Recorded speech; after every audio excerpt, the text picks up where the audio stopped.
Hello, everyone. My name is Gary, I'm John. and this is Two Bros Doing Doing Shows, your wrestling podcast. Now, this week, has been an interesting week, but we've decided that it's the end of the year, and we want to reflect on The good, the bad, and the ugly. yeah. So, for you, as the start of our, how much is it? 10 and 10 10. series, we're going to give you our first 10 worst wrestlers of the year. Yep. Now, as I talk to the list of Jericho, the first of the top 10 wrestlers of the year that we discussed was Paige. Now, Paige had a great year up until WrestleMania, and then right afterwards got suspended. Now, there's a lot of rumors flying around as to why she got suspended. It was supposedly because she had an illegal substance in her. Oh, and, just putting that out there, blaming the Mexican for that one. Shut up, dude. No, I'm saying that's what they're doing. Anyway, the Mexican he's referring to is Alberto Del Rio, which I will get to in a moment. But, yeah, she got busted not once, but twice for 2 violations twice in a row. Now, How much money do you want to put in that she's done? well, right now she's serving her 60-day suspension, so she's still technically a part of WWE, but it's very likely that even if she does come back, if they don't just keep her on the back until her contract is up, then there's no way in hell she's getting a title shot.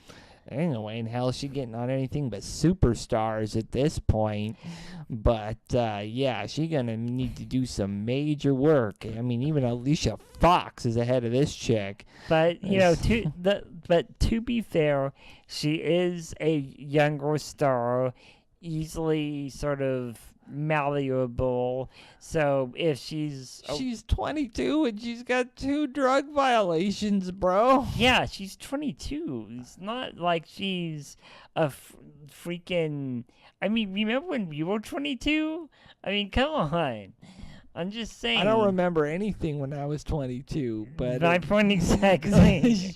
But the fact remains is that it might be one of those situations where she goes the Brian Kendrick route, screws up her career early on, and then gets a chance again when she's then over. comes back and becomes a whiny bitch.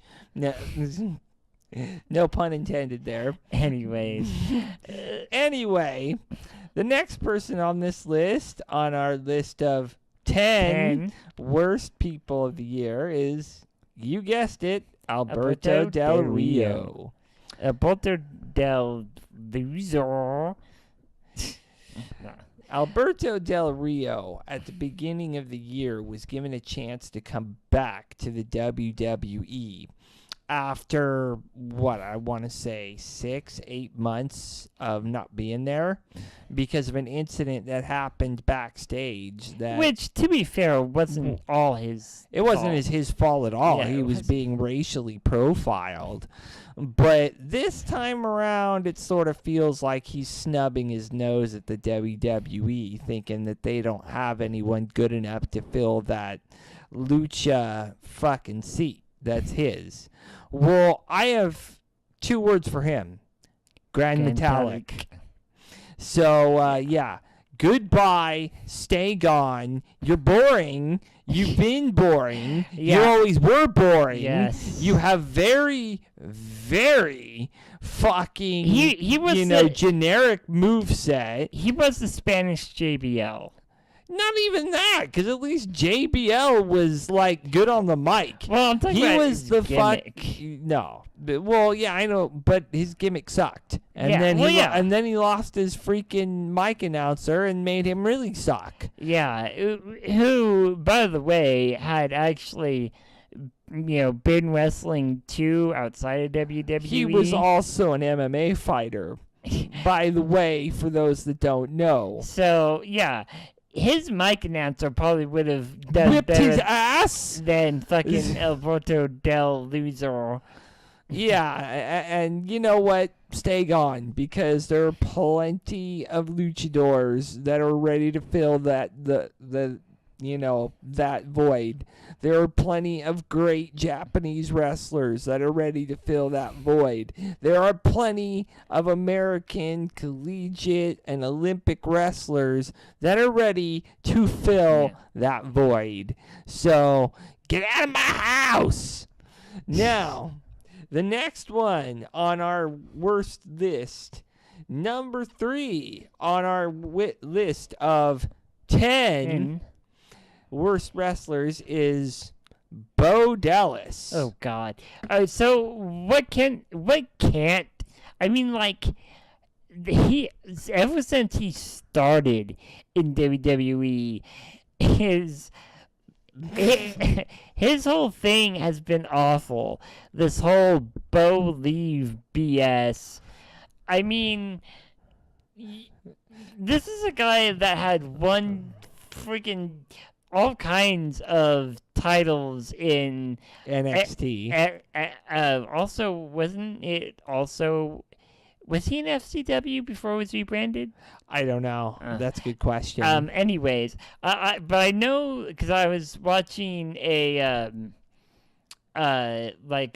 origin thing of him, of his brother, who was Husky Harris and then became Bray Wyatt, that he had actually teamed up with his brother a while and actually won titles in NXT. But the way that they're using him now, it's like he's all they do is have him go up against jobbers. And when they don't have him go up against jobbers, they have him get squashed. And for that reason, you just made the list! Not just that, I don't believe in anything he really has to say anymore. I mean, his character has gone so south. Like, he's going to need a win against Jericho at WrestleMania to stay relevant. But then again, ask Fandango how that turned out for him. Woo! At least he has a fun friggin' gimmick. Yeah, it only took him 5 years. Yeah, but at least he got a win over Jericho. Yeah, the only accomplishment he has in his career. but I mean, not even Bo Dallas could say that. Anyway, number 4 on our list of 10 worst wrestlers of the year is Braun Strowman. Yes, Braun was absolutely awful. And I'm going to be honest, half the year he spent just beating up jobbers. Guys that liked big, sweaty men. People who thought with 2 fists every man has a fighting chance. Or just guys that really sucked. So, the fact is, Braun has not impressed me. The only logistical match that he's even been in was the Survivor Series. And then Sami Zayn, again, that's another midget that is trying to fight a guy 3 times his size. And that that alone is just always old. Watching that kind of thing. Why don't we just throw Hornswoggle at his ass? That's about the equivalent of throwing fucking Sami Zayn at him. But I just want to say though that even from the outset, putting him in the Wyatt family, it felt very off. And then it was made even worse when they took him away from the Wyatts and he still hasn't gained any kind of personality. He's just the resident beat stick. Pretty much. And so it's like then they put him in a feud, tried to put him in a feud with Sami Zayn. That is probably one of the worst things you could do to both guys, because you downplay Sami Zayn's fighting ability and you overplay Braun Strowman's. Like, seriously, you might as well just put him like against Big Show. No, but I think what they need to do is send him back down to NXT and team him with the Authors of Pain. Have 3 big fat ass fucks trying to beat people up. That'd be funny. Yeah, but I don't know. I mean, honestly, I agree. They need to send him back to NXT. He needs a new gimmick. This whole Braun Strowman thing just isn't working. Well, it's not working for me either, and I have racked my brain with legit matches that he's been in, and the only one that surfaces, it was the Survivor Series. Yeah, it was the only one where he actually did anything. Yeah, because he beat the shit out of everybody. Yeah, but he got eliminated because of James freaking Ellsworth. I know. That is just I don't know what to tell you there, folks. Anyway, number 5 on our list of 10 worst wrestlers of the year is Nia Jax. The third of the Jobber Squad, as we've been calling them. Nia Jax has made absolutely zero impact on her time on Raw. Yeah, when she was picked up during the brand extension, which was back in July, everybody was thinking, oh my God, this woman's going to be the champ. Thinking like she was going to be the next China or something. Not even that. Okay, like Awesome Kong. Something. But still, the fact is that, you know, she's part of that Samoan dynasty, I believe. Because she's related to The Rock. So. You know, you'd think that someone that they would utilize that and utilize the skills that she does have, but instead they just put her up against a random ass woman. You know, she was the female version of Braun Strowman on Raw. 'Cause I'm a beat stick, and I take brooms out, and I sweep 'em, and I beat 'em, and then I get a 3 count within about 10 seconds. Yeah, well, guess what? You're not a monster. You're just a jobber. And it's made even worse, the fact that she comes out while Charlotte and Bailey, I think, are talking. Mm-hmm. This was before the Survivor Series. Has no interest in the title at all. Yeah, like, really? How are you not going to have interest in the title, but you want to beat the shit out of Bailey? Like, I'm going to be honest with you right now. If I was Nia Jax, I'd have gone out there and beaten the shit out of Charlotte. But no. Why? Because Charlotte is one of the most protected women in sports entertainment today. She is up there with Roman Reigns in being so fucking protected. And it just... The reason why Charlotte isn't on this list is because she has had good matches, and this isn't a list about people we hate. Yeah. It's a list about people who sucked. And quite frankly, yeah, Nia Jax, I don't know creatively what the problem was. I don't know if this is a personal beef that somebody has with her backstage. It's got to be something, because having her tap out the first time she gets hit with the disarmer. With a disarmer. I'm going to sit on your arm with a disarmer and make you tap in about 5 seconds. You know what? It's with someone with her size, she should have just been able to roll over back on top of them and fucking pin them. Right? But, you know, it's like she gave none, absolutely zero fucking defense to that move. She just figured, oh, I got hit with a disarmor. It's time to give up. Yeah. It was embarrassing. WWE obviously has no idea what the hell to do with her, which just makes me wonder. Which makes me wonder why they even brought her up from NXT. Because they wouldn't have had enough women at the time, and Bayley was still in NXT. Well, they could have brought anyone else. They, bring up Bayley first then. Yeah, that's what they should have done. Or they should have brought anyone else. A lot of people feel like leave the women on one show and the cruiserweights on the other. And I think that sentimentality, let's say this first year of the draft was a rough experiment as to how they should subject their wrestlers. Maybe next year, bridge the divide a little bit, have all the women on one show, unify that fucking title, because having two women's titles is just ridiculous. Yeah, it's redundant. I mean, and that's without counting the NXT women's title.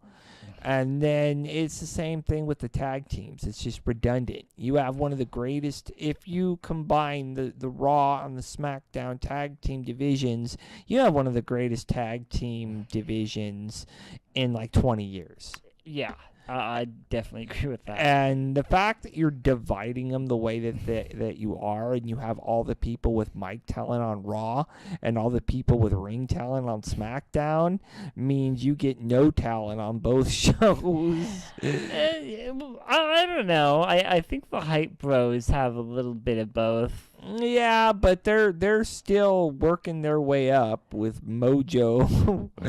But you mean Mr. ADHD Dance All Night, rolling around in the ring? Yeah, barrel rolling. Anyway, the next person on our number 6 of 10 on our list is none other than Sin Cara. Now, when they broke up the Lucha Dragons during the brand split, Sin Cara decided to stay on Raw, and then Kalisto went to SmackDown. Now, Sin Cara just doesn't impress people, and so he was automatically put down into the cruiserweight division because people are so sick and tired of Sin Cara sucking that yes, there's a reason why they call him Botch Cara. He is still botching every fucking move. Well, maybe not every fucking move, but there's at least 1 or 2 times in each match that he's had over the last 6 months where he's at least botched something. And that's actually true if you go back and look at his matches, because it's just sad to see that really whoever is behind that mask, I don't know if they keep changing people. No, what they don't the keep deal is. But honestly, Sin Cara is not a factor. And the only reason he is a factor is because he's one of the better marketing sales people. Like, those masks sell. And WWE's going to keep him a factor as long as his shit still sells. Yeah, but besides that, I mean, he would have, if Rey Mysterio came back, I guarantee you. Rey Mysterio would whip his ass. Well, no, I'd say they'd probably end up firing Sin Cara. Well, yeah. I mean, Sin Cara was supposed to be their answer to Rey Mysterio, and that was obviously mismanagement and misadvertising. But, I think they might have found one in Grand Metalik. Yeah, and also, Kalisto isn't too bad. Kalisto has got a lot to learn, but when you can put on an awesome chairs match like he did at TLC, I can't argue with that. Yeah.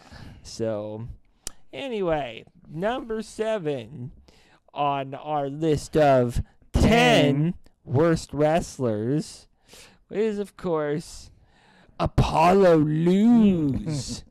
Because Apollo Crews, he came up with such promise from NXT, and It went nowhere. It went nowhere, and he either isn't on the show, or he's like, "Ooh, I'm on SmackDown. I'm on Superstars. I'm on the Nobody Show because I have no mic skills." Yeah, I mean, He has some of the best ring work I've seen, but this is a guy who has some of the worst mic skills ever. Yeah, it's pretty bad when Kurt Hawkins is actually out miking you. Yeah, like really. Like his gimmick is so much funnier, but Apollo Crews just, I don't know. I'm not feeling it from Apollo Crews, so I think they need to repackage his gimmick. Like being the nice, friendly guy may not be the way to go for him. Yeah, definitely not. Which is why you made the list. Number 7. Speaking of which, on our worst of our 10 worst wrestlers of the year, Dana Brooke. Okay. You want to go first on this one? Yeah, so basically, everybody knows by now that Dana Brooke, has been relegated to Charlotte's right-hand woman. And so, reason being is because every time she was in a match, it was fucking sloppy. What the fuck are you even doing? Yeah, it was very sloppy. But so anyways, so her matches were sloppy. She wasn't great on the mic. She was on the mic? Exactly. So the thing is that they decided that she's obviously not ready. We can't fire her because we brought her up. So it would be unfair. And so let's just have her, sit on the sidelines and manage one of the best female wrestlers out there. Yeah, let's, instead of putting her in the spotlight, we're going to have 50 matches with friggin', Charlotte and Sasha Banks, and everybody else gets to be a bench warmer. And I mean that with Nia Jax, too. And Dana Brooke is also in that category. And it's beginning to look like Bayley's in that category. I mean, if they mismanage, that's why if they do keep these brands separated, for the love of God, put fucking Asuka on SmackDown. Because that is a way more competitive environment than Raw. Ooh, Charlotte. And more Charlotte. And Sasha Banks. And Charlotte. Why not just call it the Ric Flair and Snoop Dogg show and give it a rest already? Right. Yeah. It's got to be that, Ric Flair and Snoop Dogg keep buying all this weed and alcohol for the guys in the back or something. I don't know what the hell it is, but, they're buying something, I swear. But, yeah, Dana Brooke, my biggest issues with Dana Brooke is this. Since Hell in a Cell, she really has done nothing. They haven't used her really that much. She wanted to be, supposedly, as far as K-Fab's concerned, in the Survivor Series match, but she didn't get to be, and it ended up being that after Survivor Series, she pretty much disappeared, and I don't think she's been seen on camera since. I mean, I could be wrong on that one, but I'm a pretty avid watcher of Raw. So, who knows? I mean, maybe they're just going to give Dana Brooke a makeover, have her come out as a face, and 'cause everybody's waiting for who's going to whip Charlotte's ass, and have it not be Sasha Banks. So, put her, I would say, in contention for that for now. But was not what started out being a really good year for Dana Brooke did not end on a very good note. Not to mention that, chances are what might have, if she really hasn't been on camera for that long, the best explanation for that would probably be that they are trying to repackage her gimmick. They may want her to do something different and then have her go back into NXT. No, but there is that women's tournament coming up, so there's no way that she's gonna be in that. Yeah, I don't know. For the you mean for what they did with the Cruiserweight Classic? Yeah. No, she's not going to be in. I guarantee you, she's not going to be in that. Well, I would never have thought that the Brian Kendrick was going to be. Well, the Brian Kendrick's a different story because he's been or Zack Sabre Jr. or Hideo Itami, or not Hideo Itami, excuse me, Kota Ibushi. Well, no, but I'm saying that they've tried taking the best people from around the world. Yeah, and I wouldn't call her one of the best. Exactly. All right. Next at number 9. Well, actually, this is 10 of 10. The worst wrestler of this year. Without a doubt, The Big Show. Oh, my goodness. This guy, just retire. Do us all a favor and fucking retire. I don't care how long he's been gone. The fact that he actually came back is kind of surprising to me. I just don't understand why you come back at all. The Big Show is probably one of the nicest guys. And from what I hear, he's a nice guy. Nothing against him personally. I am just not knocking this guy personally. But as far as your in-ring days are concerned, they were over at least 6 or 7 years ago. So why you're dragging out your fucking career and forcing people to watch these sloppy ass shoot matches that you're doing with wrestlers that you don't even know how to work with is just... Not to mention, didn't he do some sort of body slam challenge? Yeah, against, another guy on this list, Braun Strowman. And those were house show things that he was doing. But still, it's just why? Yeah, exactly. I'm not really sure what the point of any of that was. It's just for him to have something to do. And honestly, I think WWE would be better suited just paying him what's left in his contract, getting him the fuck out of that company, and then making room for new people that are either A, moving up from NXT, or B, that want in from outside of the country. Mm-hmm. We saw what happened with Cesaro. Fuck Big Show's salary. Take that money and spend it on Zack Sabre Jr. Shit. Spend it on... There's a number of, I'm sure, people that are looking for opportunities. It's just, to me, I just think wasting their money on Big Show at this point is pointless.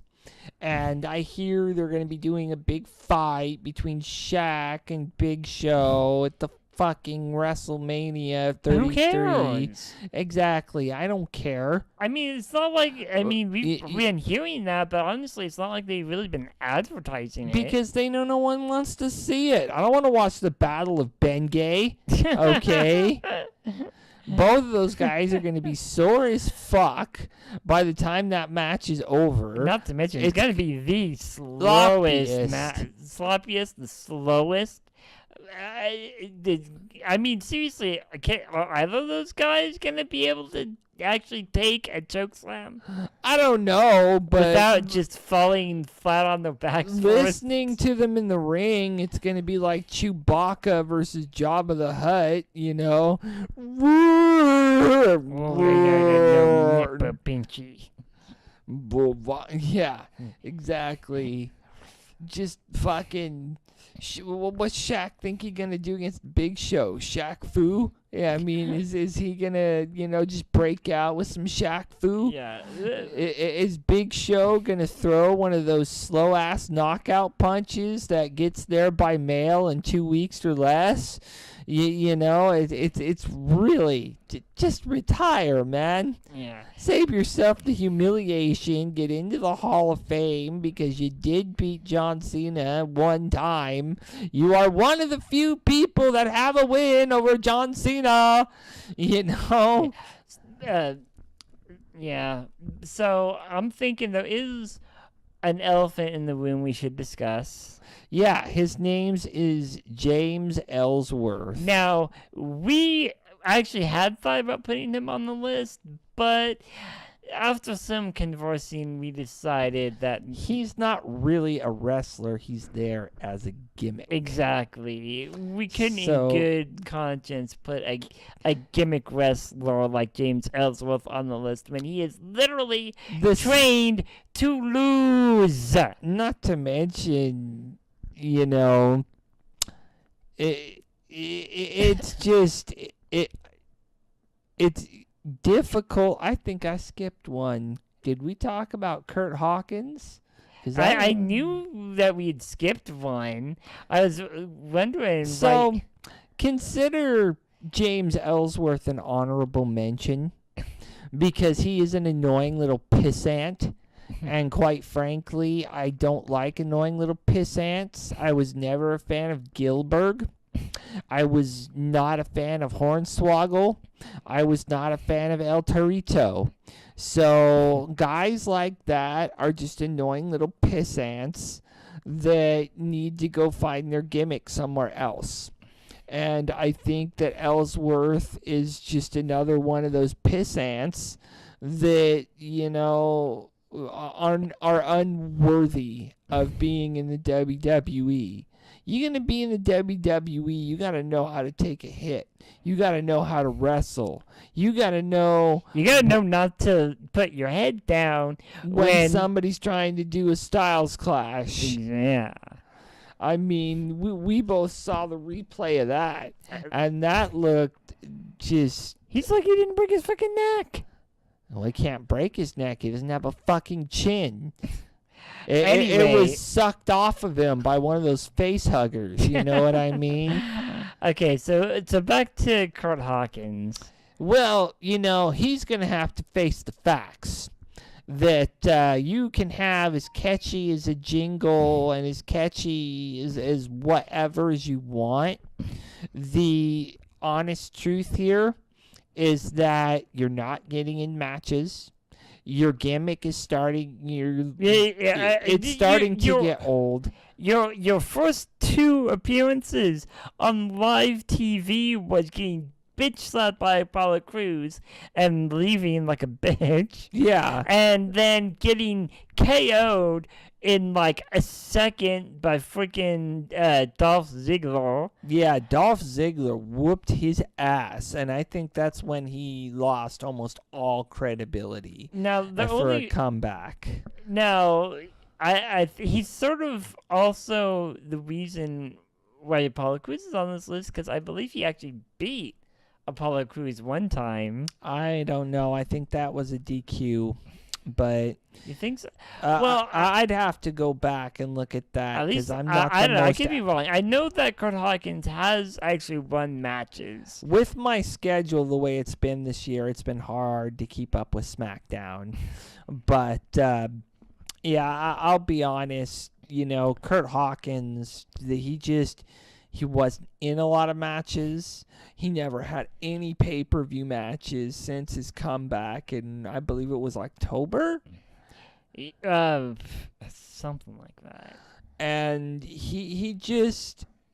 he's just there. It's like he's there to just be there. Yeah, I mean, it was kind of funny when he was doing all the like vignettes before his actual debut.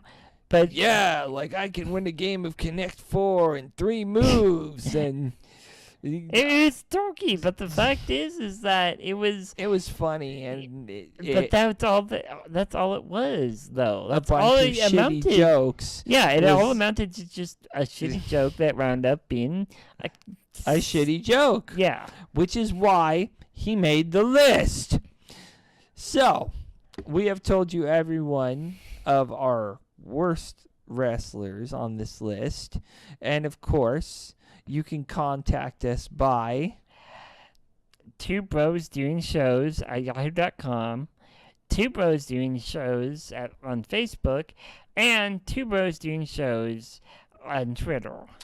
And I would love to hear everyone's thoughts on these, and on all these wrestlers, whether you think we're full of crap or whether you agree with us. Doesn't matter with me. And remember, subscribe. So we would love your subscription. Yeah. Now, the other thing I wanted to chat about just for a few minutes was SNL. now Saturday Night Live. I wasn't going into this. I was not expecting a lot out of John Cena, and the way it started was kind of corny. Because it sounded like he was going to try and do something halfway decent. And it was really just a bunch of people coming into his theme song, acting as different wrestlers, which, you kind of expect that. Then you go into the skits that he did. And you can really tell that he did well in those skits for a lot of different reasons. Like, what was your favorite of all the skits? Okay, so my favorite one would have to be, I don't know. It's a tough decision because it's sort of between the owl one, which is more gross out humor than anything. But there's that one and the how did I lose my money? Yeah, and for those that don't know, you can obviously go on the internet and look up these skits. They're all over the place right now. I would definitely say it's between the How'd I Lose My Money and the one where he's hosting the teen hookup or something. Oh yeah, right. Hook a Hunk, that's what it was called. Like, first it's teen mom, then it's teen wolf, then it's teen wolf mom. That was hilarious. I mean, they pegged MTV so bad there. Yeah. And then just like all the three quote unquote hunks are nothing compared to John Cena. Yeah, and he's acting all dramatic about all this shit with that one girl. Oh, He's like yeah. saying like, "You're family now." No. The girl was hitting on him. Well, yeah. But he was totally for it. Yeah. It was hilarious. It was kind of the reason why I liked him as a librarian. and he was all dressed up looking like Fabio. Yeah, and every time he goes to the back with that one jig. It's like all of a sudden the wind picks up and the wind's going through his hair. The stupid wig he has. And he doesn't even work there. He works for her. And then the chick, man, I'm like, whoa, you mentioned your purple what now? Or I mean, I don't think I've ever heard a woman mention her nipples on Saturday Night Live before. I think that's a first, at least for me. Yeah. So, I also liked how do you lose your money? Because I don't think they quite got the accent right on Conor McGregor, but they definitely got the assholishness right on Conor McGregor.